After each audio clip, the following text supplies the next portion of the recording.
Bia Kamal and Walabanangich, knowing opposite meanings of word. Tina read la chual ke no read let chi chat ki read to watch banaking and wale ka Thok Nath. And Bia Kamal Nuer Language School and wale go regional being ke Rwanda ti kan kono niam major amajidit go regional gender channel there just support there subscribe ko ding into de kan cha mala shup ke ji kapet gorno bi nyak ni ko ken to English kana to Nuer ke Thok Nath chana je to kan niam mi shawo yes lo na ha ko positive yes mu mangwai kana mu no yes no a mular jeno kenya lat no yes mular jeno shelat de kon mu ke hanero la rawon de kon mu ke ha gwadan la cherme kandang rawon tamato tone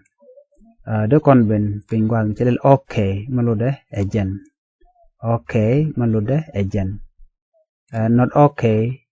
de kolaro di chijan not okay ki chijan ba chijan not okay to kon ke is a me chunga ke is not chijan is not luno chijan is not was lurni was mi chalaro na gwatame was not luno di she was not she mi chawo good luna gwae mi chawo bad jaka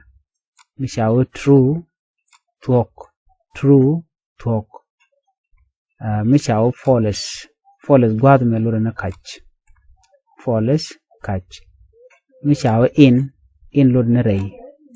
mi chawo out luna rar in array out arar mi kon won near thiaka luna near mi chawo far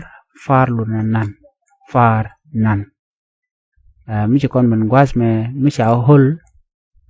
diet ki mi che dong hol diet mi chawo yang ngwet mi chawo man wood mi chawo woman shake mi chawo tall bear mi kon wo short shake kon wo fat dog mi kon wo thin shell mi kon wo beautiful goy point beautiful no goy point mi kon ben gwasame ugly jack point ugly jack point bright boy dark mouth front niam mi kon ben gwasame back jok increase mi rebro mi chawo increase mi rebro